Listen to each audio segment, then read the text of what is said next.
Hello guys, how you doing? My name is John, and this episode I'm going to be reviewing the new PlayStation Vita handheld. There's a lot of debate. A lot of people are thinking this is a really bad system. I've heard people say it's a huge mistake by Sony. I've heard people say it's a total ripoff. I've heard it all. I've also heard people say they really like it. So my goal in this video, guys, is to give as much as possible an unbiased and fair review over this system. So I'm going to dive into it, kind of explain to you the layout of how it works, show you some gameplay, kind of get you to better understand the Vita. And hopefully by the end of this video, end of this review, you guys will have a better idea as far as if you want to purchase the Vita or not. Now it's completely up to you. My goal isn't to say, okay, I'm going to try to sell everyone on this, because honestly there isn't a handheld out there that is for everyone. And that's included, the Vita is included in that. So whether you decide to get it or you don't decide to get it, say you watch the video and you still think it's a ripoff, whatnot, that's fine, but at least after the video you'll have a better understanding of the system. So let's dive right into it. Here it is. This is my PS Vita. I got the $300 bundle, meaning it came with the PS Vita. It's a 3G model, meaning I can go online anywhere, pretty much Wi-Fi as well. It's 3G through AT&T services, wireless services here in the States. AT&T is not a very reliable 3G, although I guess it's decent. I think Verizon probably would have been better in my personal opinion, but also Verizon's a little bit more expensive as well. I'm not quite sure the monthly cost for AT&T for the PS Vita, but I will certainly find out and let you guys know later in the video. What this bundle came with, it came with 1 month free of AT&T 3G service. It comes with an 8 gig memory card, which is huge because that usually retails for $30. And unfortunately with the PS Vita, the memory card is proprietary, meaning that it only works, you can only get a certain type of memory card for it, and that's kind of lame in my personal opinion. And $30 is really expensive for 8 gig memory card. So that's cool that it came packed in with that. It also comes with a downloadable game with activation for limited time only, apparently. And so there's over $55 worth of value, which is kind of cool. Another bundle available was the $250 bundle, which is $50 less than this one, obviously. And that only came with the PS Vita, the Wi-Fi only version. I mean, you only can use it where you have Wi-Fi. So if you have Wi-Fi in your house, you don't plan on leaving your house very often, that's a good version for you. Or if you go to a certain spot where you hang out and there's Wi-Fi there, that's cool. Third version was the most expensive one. It was the $350. And that came with a 4 gig memory card. It also came with 3G, which is like this one. And it came with a little deviant. So I thought this was for me. Oh, and also the first edition bundle, actually you could pick up a week early. That wasn't a huge benefit to me, but I know a lot of people wanted it for the week early. To me, this is probably the best bundle you can pick up because you get a whole ton of extra stuff, including the 8 gig memory card. Even the more expensive bundle, you only get a 4 gig memory card. So here's the front. Looks like there's some apps and stuff, very similar to kind of copying, I guess, the iOS, system, which is, cool.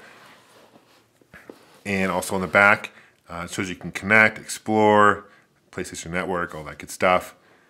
And kind of boring on the back, to be honest. This whole package design is kind of boring, to be honest with you. Here is a game I got at launch, Uncharted Golden Abyss. I think the launch titles overall for the PS Vita is pretty impressive, especially compared to the really weak 3DS launch title. This Uncharted game is the most expensive of any other launch game. This retails for $50 US. Most games average from $40, some are $30, depending on what you pick up.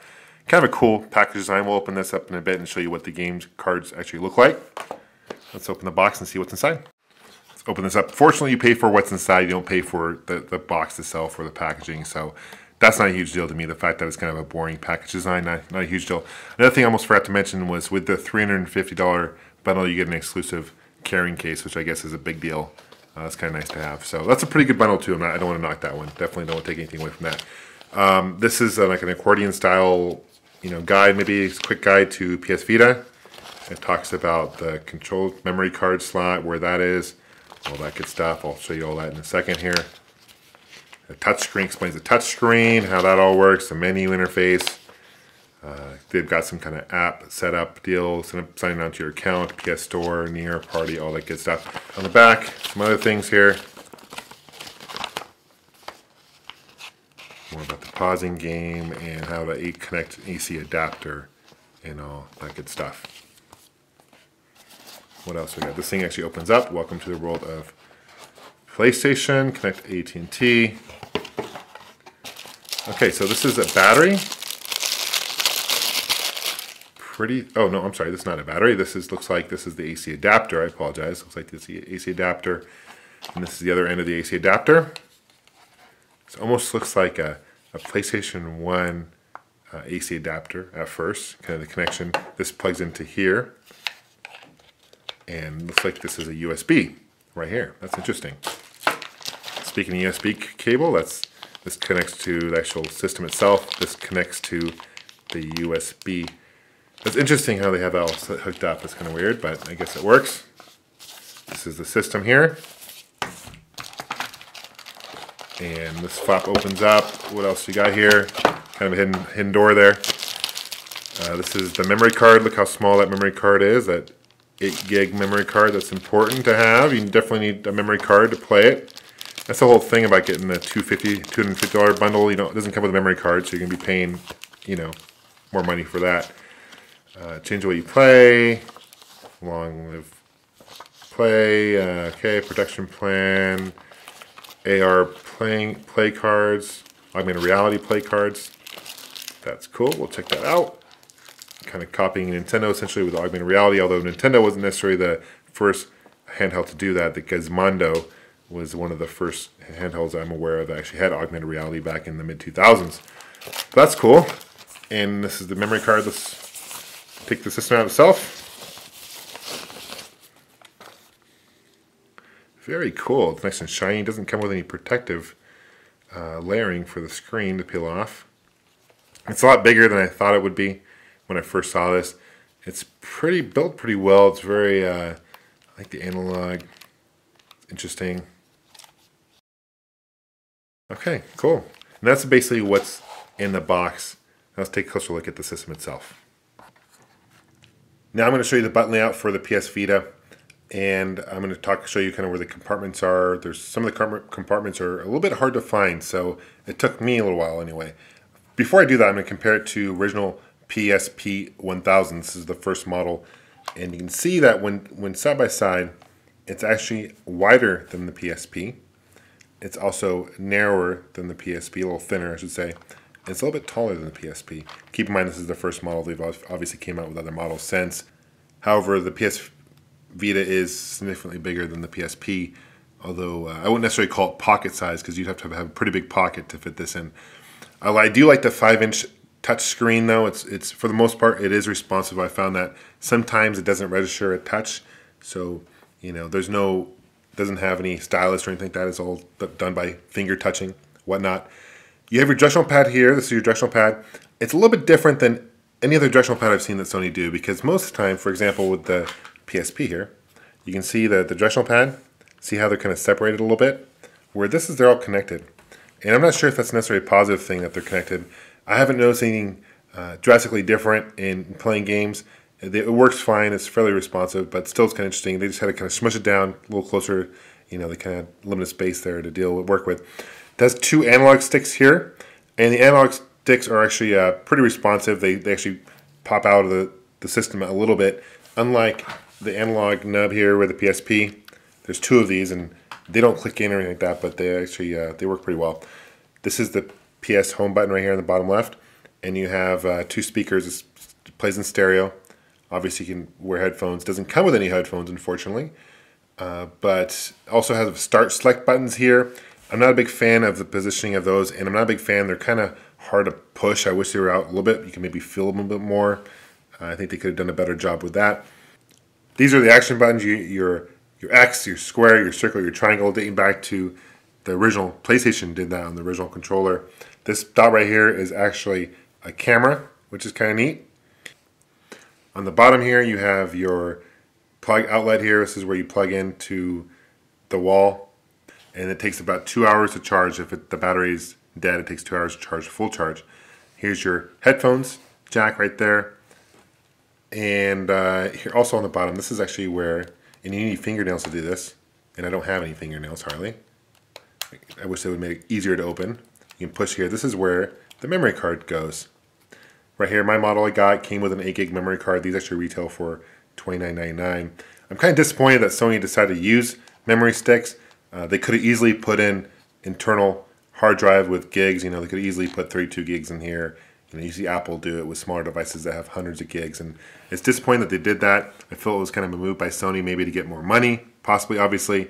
And the kind of tricky thing they did, even though the games run off like a flash card, almost like an SD card, about 5 to 10% of the game has to save onto the memory card, internal memory card, which is kind of lame. You'd think all of it would save onto the card. Again, I think it's just a business decision. I can understand why they did it for business reasons, but as a gamer, I'm disappointed that Sony decided to do that. This one thing the PS Vita does not do, it does not run UMD card disc. So if you have a UMD from like a PSP game, you cannot run that on the system. However, if you have a downloadable PSP game from your PSP or whatnot, you can actually play that on here too, so that will carry over. Same is true as if you have any downloadable games on your PS3, that will play on here as well. I'll get more into the cross-platforming a little bit later in the review.